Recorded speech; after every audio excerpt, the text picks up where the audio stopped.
పిలిస్తే 20 కోట్లు వస్తూ ఉంది. ఇక్కడ మాత్రం 53 కోట్లు లేను. ఎక్కడా లేని స్కాములు. ఎవరు స్కాముల్లో భాగస్తులు అని అంటే సాక్షాత్తు ఈనాడు వియంకుడు, బిఎస్ఆర్, వలుసు శ్రీనివాసరావు, చంద్రబాబు నాయుడు బినామీ, అంతా వీళ్ళే. వీళ్ళకి మళ్ళీ ఏంది కొత్తగా మొబిలైజేషన్ అడ్వాన్స్. ఇంతకుముందు ఎప్పుడూ లేదు. మొబిలైజేషన్ అడ్వాన్స్ చేయడమైంది కొత్తగా. ఇంతకుముందంతా వర్కులు చేస్తే బిల్లు ఇచ్చే పరిస్థితి. ఇక్కడ చంద్రబాబు నాయుడు హయాంలో వర్కులు చేయాల్సిన పనిలే. కాంట్రాక్టర్లు మనోళ్ళే, మనకు సంబంధించిన వాళ్ళే, ఈనాడు, బలుసు, ఇల్లే, అంతా ఇల్లే. అడ్వాన్సు 10%, ఒక్కొక్కరికి 6,000 కోట్లు వర్కులు అంటే ఒక్కొక్కరికి 600 కోట్లు అడ్వాన్సులు. వర్కులు చేయడం కదా దేవుడు వరకు ఫస్ట్ మొబిలైజేషన్ అడ్వాన్సులు 600 కోట్లు ఒక్కొక్కరికి. ఈ స్థాయిలో దోచేస్తూ ఉన్నారు. ఎక్కడా కూడా రాష్ట్రానికి సంబంధించిన ఆదాయాలు ఇక రాష్ట్రానికి ఎలా వస్తాయి? రాష్ట్రానికి సంబంధించిన ఆదాయాలు ఇలా కొల్లగొడతా ఉంటే ఇక రాష్ట్రంలో ప్రజలు, పేదలు, మధ్యతరగతి వర్గాలు వీళ్ళ పరిస్థితి ఏమిటి? ఈరోజు ఆశ్చర్యకరమైన విషయం ఏంటంటే ఏ రైతుకు కూడా ఈరోజు గిట్టుబాటు ధర రావడంలా. ఉల్లి పంట చూసుకో, శనగ పంట చూసుకో, ఏ పంట అయినా చూసుకో, దళారీల వ్యవస్థ. ఏ రైతుకు కూడా గిట్టుబాటు ధర రావడంలా. అదే మన హయాంలో ఆర్బీకే పెట్టి, ఈ క్రాప్ పెట్టి, అందులో continuous monitoring of agricultural prices and procurement అని సీఎం మ్యాప్ అని పెట్టి ప్రతి ఆర్బీకే పరిధిలో ఒక పోస్టర్ కనిపించేది. ఇదిగో ఈ పంటలకు ఇవి గిట్టుబాటు ధరలు అని. అంతకన్నా తక్కువ రేట్లు ఎక్కడైనా కానీ ఉంటే వెంటనే ప్రభుత్వం ఇంటర్వ్యూన్ అయ్యేది. ఆ వెంటనే ఆర్బీకే పరిధిలో నుంచి ఆ అగ్రికల్చర్ అసిస్టెంటు వెంటనే సీఎం యాప్లో అప్లోడ్ చేసేవాడు. జాయింట్ కలెక్టర్, మార్క్ఫెడ్కు సంబంధించి జాయింట్ మేనేజింగ్ డైరెక్టర్ పోస్ట్లో కూడా ఆయన పెట్టాం. వెంటనే జాయింట్ కలెక్టర్ ఇన్వాల్వ్ అయ్యేవాడు. వెంటనే ఆ ఆర్బీకే పరిధిలోనే మార్కెట్ ఇంటర్వెన్షన్ జరిగేది, కొనుగోలు చేసేవాళ్ళు. ఆ రకంగా 7,800 కోట్లు మనం ఖర్చు చేసి ప్రతి పంటకు గిట్టుబాటు ధరలు ఇచ్చిన పరిస్థితి నుంచి ఈరోజు రైతులకు ఏ పంటకు గిట్టుబాటు ధర రాని పరిస్థితి. ఈరోజు రైతులకు ఉచిత పంటల బీమా గాలికి ఎగిరిపోయిన పరిస్థితి. రైతులకు కరువు వచ్చినా, తుఫాన్లు వచ్చినా, ఇంకోటి వచ్చినా ఆదుకునే నాతుడు లేడు. వాళ్ళ కర్మ అంతే అన్న పరిస్థితి, వదిలేసిన పరిస్థితి. మన హయాంలో ఇన్పుట్ సబ్సిడీలు సీజన్ ముగిసేలోగానే ఇన్పుట్ సబ్సిడీలు ఇచ్చి మరుసటి సీజన్కి రైతును సన్నద్ధం చేసేవాళ్ళం. ఈరోజు వ్యవసాయం పరిస్థితి అట్లుంటే ఈరోజు విద్యకు వచ్చేసరికి ఇంకా దారుణమైన పరిస్థితులు కనిపిస్తాయి.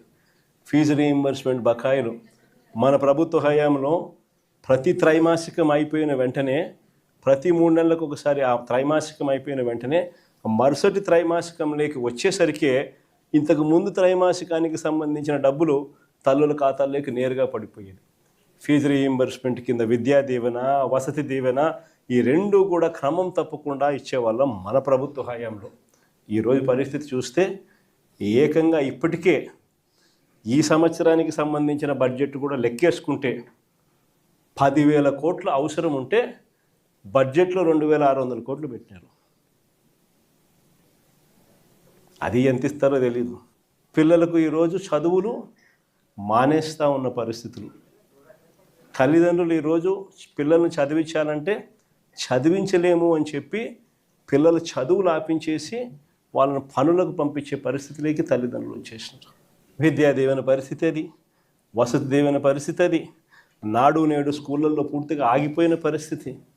గోరుముద్ద అన్నది మనము పిల్లలకు బ్రహ్మాండమైన భోజనం పెట్టాలి అని చెప్పి ఆరాటంతో మనము చేస్తే ఈరోజు గోరుముద్ద అన్నది కనుమరుగైపోయిన పరిస్థితి.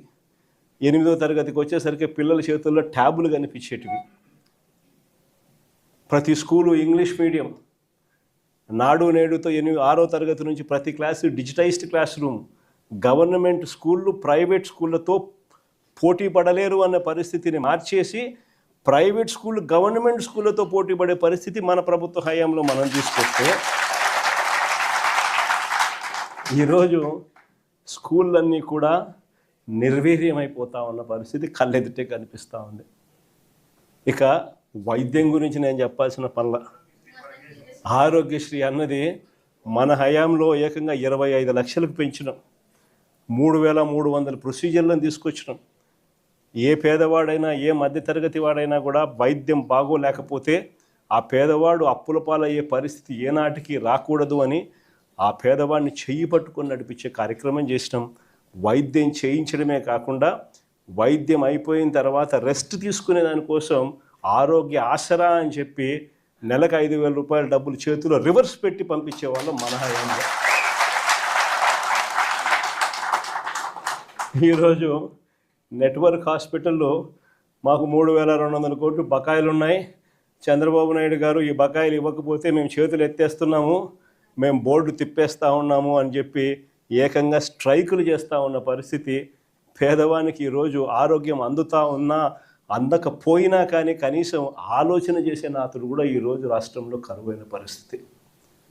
ఇలా ఏ వ్యవస్థ చూసుకున్నా ఎక్కడా కూడా మంచి కనపడడంలా, అన్నీ కూడా తిరోగమనమే కనిపిస్తూ ఉన్నాయి.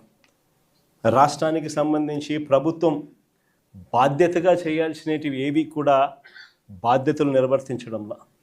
నాడు నేడు ఆగిపోయింది. మెడికల్ కాలేజీలు అమ్మేస్తూ ఉన్నారు.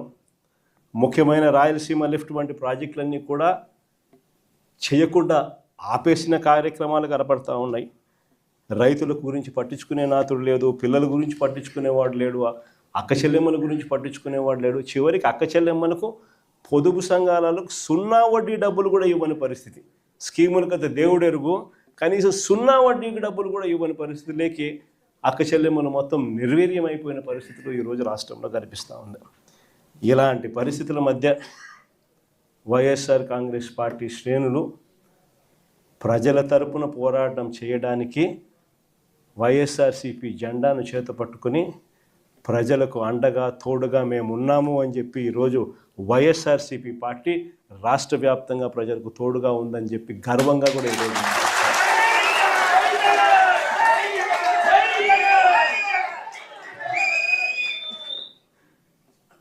ఇలాంటి పరిస్థితుల మధ్య చూస్తా కన్ను మూసుకొని కన్ను తెరిచేసరికి ఇక సగం టర్మ్ అయిపోయింది.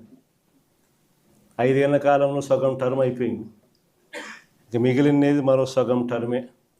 ఈ సగం టర్మ్లో కూడా ఇంకొక సంవత్సరం దాటితే రేపు సంవత్సరం చివరిలోకి వచ్చేసరికి నా పాదయాత్ర కూడా స్టార్ట్ అవుతుంది.